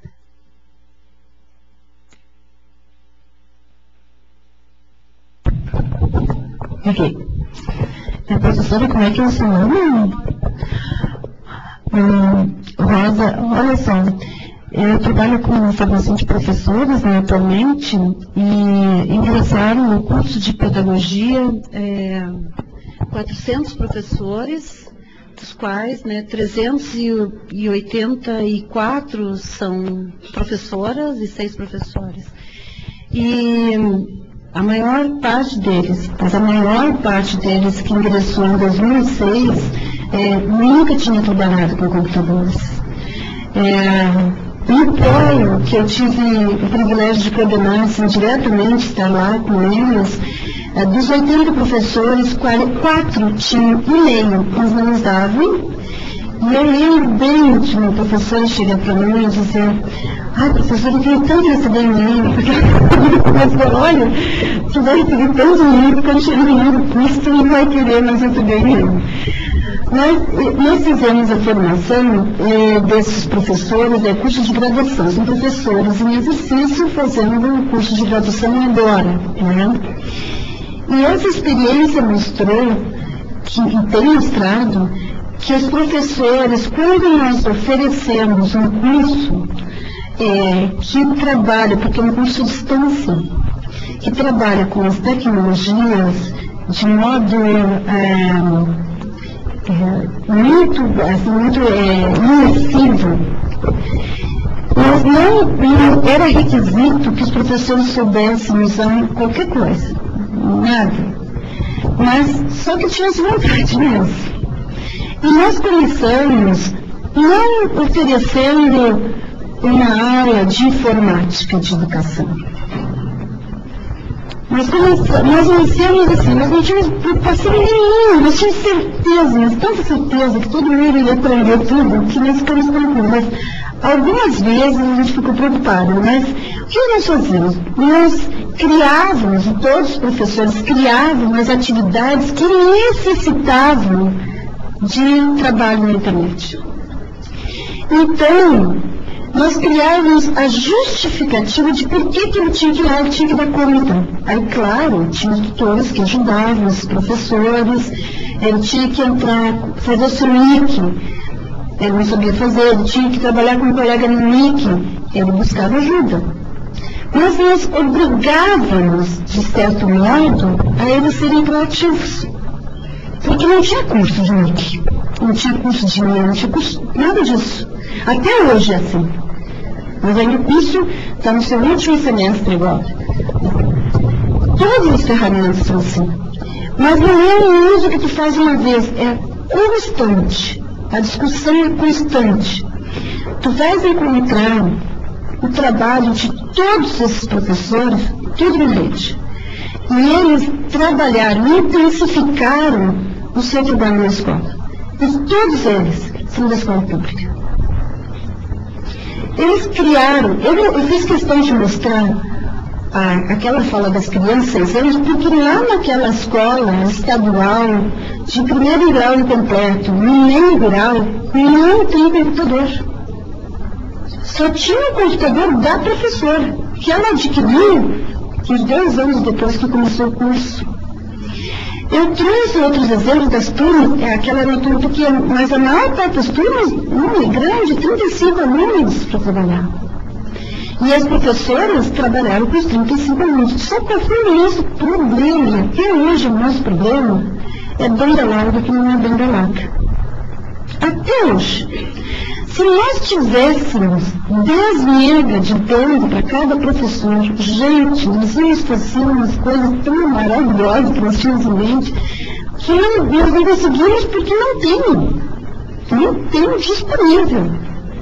Isso é muito sério para trabalhar com as tecnologias, com a tecnologia da informação e comunicação. Mas os professores fizeram, assim, nós não pedimos para fazer em salas de aulas. Só quando chegou o estágio que a gente solicitou que eles aplicassem as arquiteturas pedagógicas, que são inúmeras. Eu só trouxe uma arquitetura, mas a gente criou inúmeras arquiteturas pedagógicas porque elas tinham que envolver as tecnologias. Isso sim a gente solicitou. Mas, durante todos esses anos, desde 2006 que estão esses professores, imagina que esses professores fizeram nas suas escolas. É impressionante. Com seus alunos, eles colocaram as escolas no mapa da cidade. Não só o seu trabalho pessoal com a sua turma, mas as escolas. É uma coisa impressionante isso. Está tudo disponível na rede. Tudo. Que você, justamente, também por esse princípio de disponibilizar, os professores também aceitaram esse desafio, está tudo lá. Todos os relatos, todas as formas de trabalho, o que foi criado. Mas o curso fez esse movimento. Então, é difícil assim, exigir dos professores quando não tem essa base que possa dar sustentação. Às vezes tu tem vontade, mas o que exatamente eu vou fazer por lá? Se eu tenho exemplos de trabalho que foram feitos comigo, que eu tenho passado pela experiência, os professores criam blog com uma coisa mais fácil para os professores, uma coisa mais simples. Acho que todos os professores criaram blog para os seus alunos. Tem professores que criaram blog para os alunos com as atividades. Na sexta série, por exemplo, os alunos vão ver as atividades do professor lá no blog. Tem os alunos que criaram os diários das suas atividades nos blogs. os professores fazem discussões nos wikis, usam o wiki como colaborativo, mas tudo isso porque o curso também faz. Então, nós deveríamos fazer, mas é porque a gente não lembra, sim, falta alguém que nos ajude. A gente não aprende nada, a gente precisa mesmo da ajuda do outro. Ah, como é que você faz? Como é que tu fazes? Como é que é? É isso que nos ajuda. Então, nós vamos para as escolas, e eu vou dizer mais, assim, antes de fazer esse curso, nós trabalhávamos com a pós-graduação, especialização também com as tecnologias. Era a especialização em tecnologias, eu pensava, eu pensei, não lembro grande que eu não lembro. Então, essa experiência era com a especialização, que durava 360 horas e ela dava muito resultado. Mas não um resultado tão expressivo quanto da graduação. E trabalhávamos com cursos de curta duração de extensão, também de formação de professores. Esses tinham pouco efeito. Os cursos curtos tinham pouquíssimo efeito. Nós trabalhávamos essas metodologias que nós acreditamos, e nós pensávamos o que dá errado, qual é o problema. Às vezes era aplicado, transposto muito cruamente aquilo que nós fazíamos para a sala de aula. E funciona, mas não está integrado no sistema de pensamento, de ação do sujeito. Então o professor, com um método que ele aplica ali, dá certo e depois se esgota. Que nós queremos fazer isso? Mas na graduação a gente pode fazer, e ainda está fazendo esse trabalho, que é o trabalho que tem impacto realmente sobre os próprios professores. Não tem, olha gente, não tem colega que se queixe sobre a escola, sobre que não tem um monitor. Eu estou falando sinceramente, pode entrar nos blogs da nossa luz, que tem todos lá. Eles têm portfólio de aprendizagem todos lá, os relatos. Não se queixam, eles fazem. E mais, os alunos que não têm computador fazem os projetos levando sempre para eles usar as lógicas que usariam de bug, de link, de mapas conceituais, usar as lógicas para a sala de aula.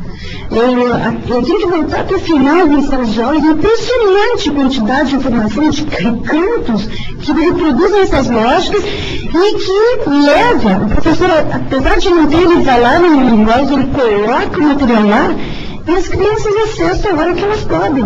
Elas entram lá, elas têm a senha, elas fazem as coisas. Então, eu não quero dizer com isso, de maneira que eu esteja desqualificando as condições, que não tenho que ter as condições. Eu sou uma professora que tem que ter as condições boas para os professores.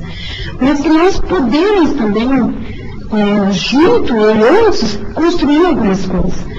Porque se nós esperarmos que as condições sejam perfeitas e elas demoram muito, nós ficamos em impasse, nós ficamos um pouco presos. Então, o que a gente consegue fazer mais? Eu proponho que se faça com ajuda.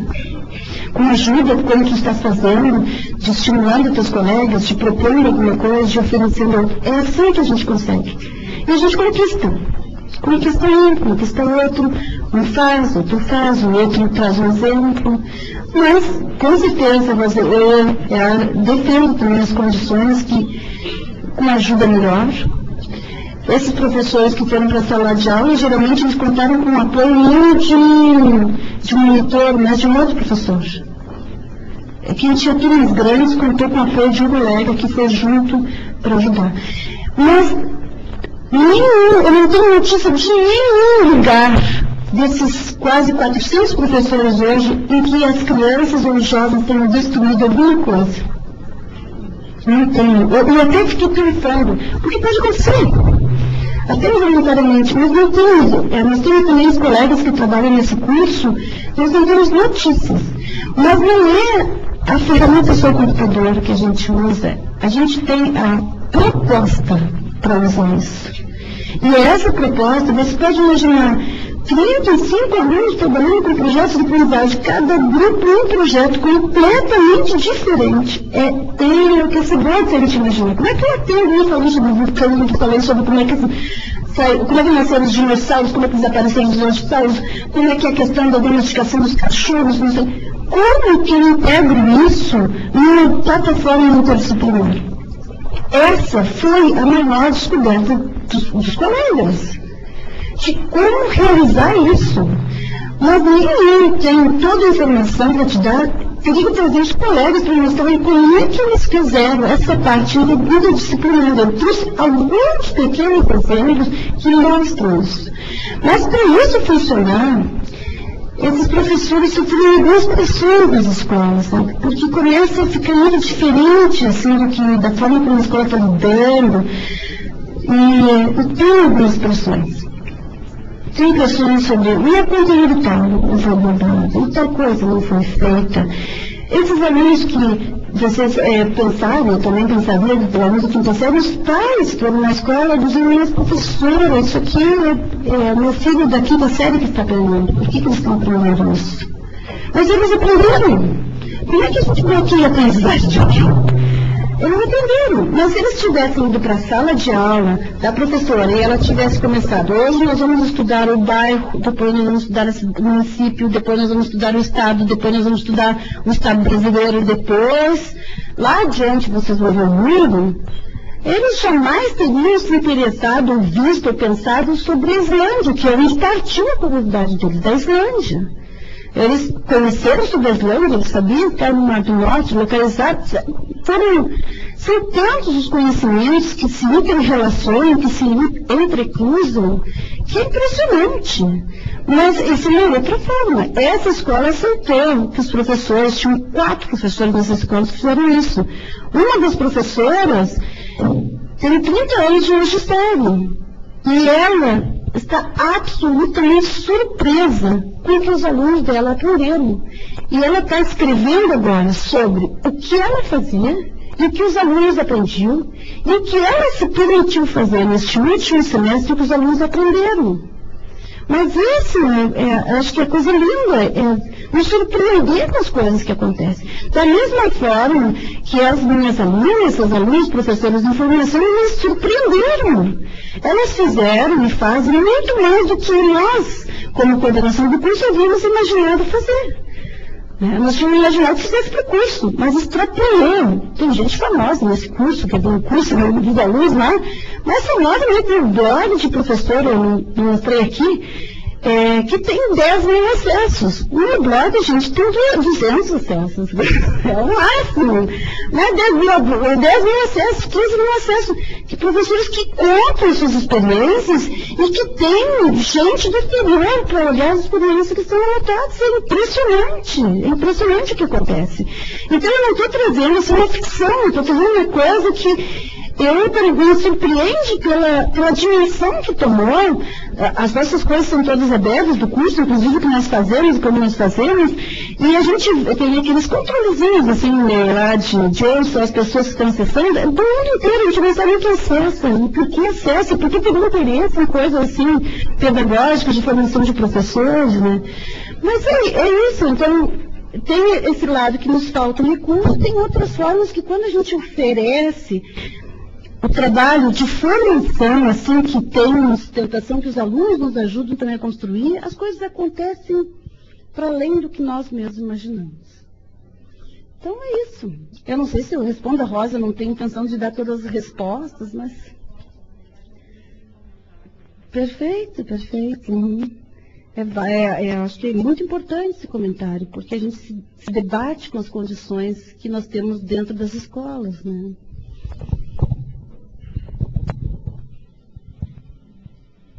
Alguém mais gostaria de...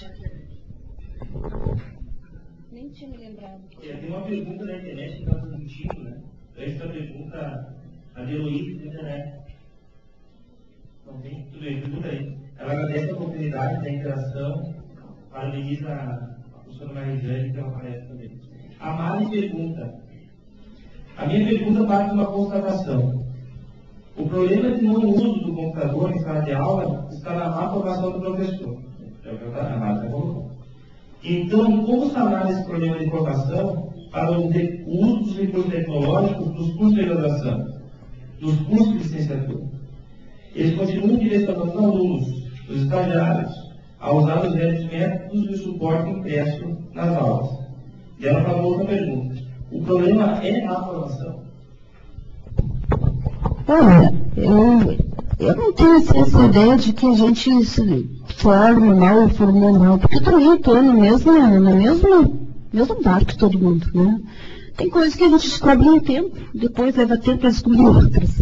E é assim, mas eu acho que essa disposição de descobrir e de fazer, se hoje nós temos tantas ferramentas e recursos disponíveis que tornam melhor, mais interessante a aprendizagem para todos nós, é uma obrigação que todos os cursos usem. Talvez assim, o que falte seja essa experiência mesmo do curso, dos cursos fazerem isso. Mas não fazer a tecnologia pela tecnologia, que ela não serve para nada, gente. As disciplinas de tecnologias isoladas, elas capturam alguns alunos, viu? Capturam. Alguns que se interessam, gostam e vão atrás, fazem isso. Mas elas são insuficientes.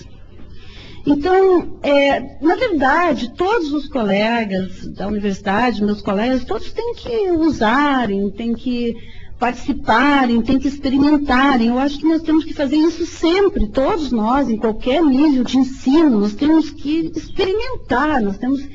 Que coisa boa a gente ter dúvidas, a gente saber, será que isso aqui eu posso fazer? É fazer isso. Se alguém achou que não recebeu a formação que deveria ter recebido, que agora imagina que deveria ter recebido, e a luta? Não é mais olhar para trás, pois não recebi, que pena. Não, agora tem outras coisas para buscar, tem outros lugares. Quando eu falei das redes, quando eu falei das comunidades de prática, das comunidades de aprendizagem, estão lá disponíveis para quem quiser discutir, né? Para quem quiser interagir. Aqui eu estou me lembrando da Patrícia, que tem um Ing, uma rede que discute sobre tecnologia, que ela disse assim, só cresce, só cresce, só cresce, só cresce. É isso, se tu colocar uma rede, uma discussão, é um compromisso quando tu faz isso, porque começa a entrar, e todos, a maior parte são professores, a maior parte é professor que entra na rede, que é aberta pela Patrícia Grazel, que está aqui. Então, tem outros lugares, tem formas de nós buscarmos o que a gente passa a sonhar num determinado momento. Que quando eu fiz a graduação não tinha nada, gente, nenhum e-mail, não existia. Né? Eu sou da década de 70, 80, início de 80, que eu fiz a formação na graduação. Mas não foi isso que me impediu de trabalhar nessa área.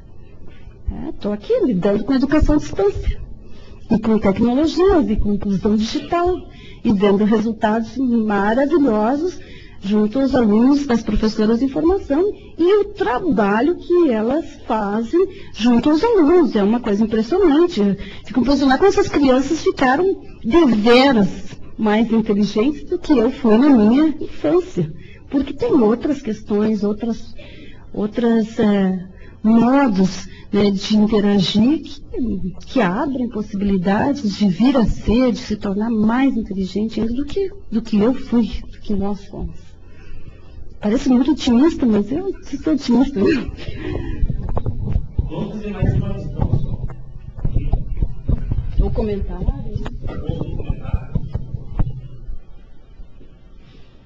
Oi, meu nome é Graciela, sou professora do ensino público particular.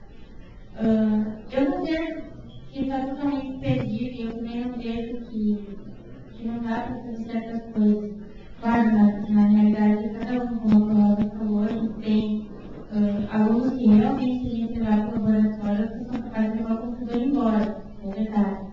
Mas também existem algumas iniciativas na escola particular que trabalham aqui em Passo Fundo. Os alunos na primeira série estudam Grécia e Roma, com alfabetização. E eles fazem teatro no fim do ano, contando toda a história dos deuses da mitologia grega e da mitologia romana. E a gente sempre faz que, eu dou para a geografia para a 7ª e 8ª série lá, e a gente sempre faz também estudando das dúvidas que eles têm.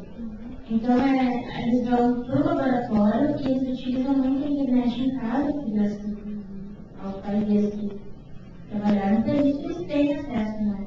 Mas eles utilizam muito, e utilizam inclusive, eles têm um livro didático que não usam, a gente não utiliza ele, a gente utiliza muito a tecnologia, até celular para fazer filme, e depois apresentar na sala, matéria que eles procuram as atitudes e tal, e eles produzem, os blogs que eles acessam, nenhum deles tem, mas os blogs que eles acessam, inclusive os jogos que eles jogam, a gente utiliza em sala de aula para fazer então com uma panelidade, né? Então, eu acho que não é tão difícil a gente fazer quando a gente tem esse acesso. Só que eu vejo também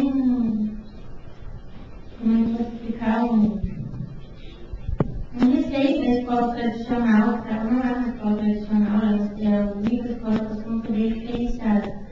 E o restante das escolas a gente percebe que se a gente lança um desafio diferente, todo mundo já tem aquele conteúdo para o fim do ano. Então, eu acho que o grande desafio dos próximos anos é fazer a escola ser um pouco mais maleável. Em que sentido tem que trabalhar esse conteúdo? Não adianta socar na cabeça da criança determinados assuntos que ela está pensando no vulcão do Blanc? Então, eu acho que o grande desafio da educação, principalmente nessas áreas como geografia, ciências e história, é fazer com que o ensino seja feito a partir do que o aluno quer aprender. E a partir daí a gente vai adiante, né? Não tem dúvida não. Só um comentário, não. Perfeito, eu concordo contigo. A única parte que eu acrescentaria alguma coisa assim, diferente é que eu fiz questão de trazer algumas experiências aqui em que as pessoas não têm os computadores. Então, era justamente para mostrar que também dá para fazer algumas lógicas, dá para ver, porque tem lan house por tudo que é lado, né? Até lá naquela cidadezinha onde eu também estava trabalhando, Três Cachoeiras, tem lan house. Não tinha até o curso chegar. Né? E aí, as crianças, a Maria estava perguntando se estava centro, né? As crianças e a professora usaram também lan house. Em Alvorada, uma professora lá, super interessada, querendo trabalhar com as crianças, ela fez um acordo com uma lan house, e a lan house tirou, inclusive, tem uns ladinhos, assim, que ficam fechados, né, para ficar em cabines individualizadas, tirou tudo e abriu algumas tardes para as crianças, por um preço módico, né? E as crianças iam lá fazer os trabalhos depois, em uma hora, em outro momento. Também é uma alternativa, não é ideal, mas tem os telecentros, tem os núcleos de tecnologia, tem as lan houses, né? Que mesmo que a gente não possa estar fazendo, não possa realizar um trabalho inteiramente voltado para o uso das tecnologias, nós podemos criar momentos em que os alunos, eles têm que ir lá fazer. Porque tem muitos professores do curso que deixam as tarefas lá, os alunos têm que ir lá, eles têm que construir, eles têm que fazer. E discussões muito interessantes. Não é propriamente, como até o Adriano falou assim, não é bonito algumas coisas, não é bonito porque o layout não fica bonito, mas o que tem lá dentro de processo de aprendizagem, tem um dos blogs que até eu mostrei aqui, mas é muito rápido, um wiki em que as crianças de uma quinta série discutem sobre a questão da água e a professora criou uma metodologia de discussão onde eles têm que fazer afirmações e eles têm que dizer se concordam, discordam e por quê. O mais importante, o porquê. O que a professora está criando aqui é como sustentar um argumento. Como é que a gente faz um argumento. Mas isso não é uma coisa que a gente faz uma vez e nunca mais faz. Tem que criar e recriar as formas de ajudar as crianças, os jovens a construir a argumentação. É isso, gente. Bem, pessoal, essas damas estão disponíveis. Guilherme, quanto tempo? Daqui meia hora? Em meia hora, então, as damas estão disponíveis. Tem o endereço da professora Marijane. Tem o sorteio. Entretanto, antes do sorteio, eu quero saber quem está no aniversário aqui. Tem alguém no aniversário hoje? Aqui, ó. Você então vai entregar pra gente, a professora Marijane, vai entregar uma lembrança do aniversário, pode ser? Como é seu nome? Tamires? Então vem, Tamires. Está ali, ó. O Wilton entrega para Tamires, por favor.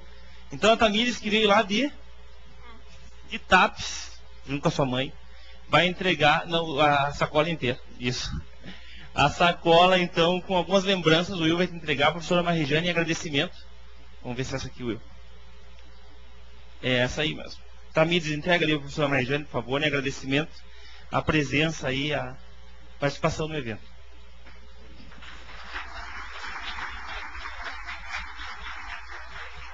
Obrigado, Tamires. A gente tem mais uma pergunta no MSN, talvez nós tenhamos também. Eu acho que nós vamos ter que deixar para fazer por e-mail. Pode ser, professora Marijane. A gente agradece de qualquer forma, as pessoas foram algumas conexões. assistindo a palestra. Essa palestra também está sendo gravada, depois a gente vai disponibilizar para que vocês possam ter acesso também e rever. Bom, pessoal, cada pessoa que sair aumentava a probabilidade de você ganhar o prêmio. Ou não, segundo a Sueli. Então é o seguinte, nós temos 3 prêmios, pessoal. Vocês têm que procurar, não embaixo da cadeira dessa vez, mas está aqui do ladinho, ó. Aqui do ladinho deve ter São 2 amarelos e um laranja. Cada amarelo vale um Fiat 147 e o laranja uma Kombi. Não, aqui o Malari achou 1. Então as pessoas que acharam, por favor, venham. Amanhã de manhã, pessoal, tecnologias assistivas. À tarde, as oficinas. E à noite, a palestra com o professor Nelson Preto. Muito obrigado a todos, uma boa noite, bom descanso e até amanhã.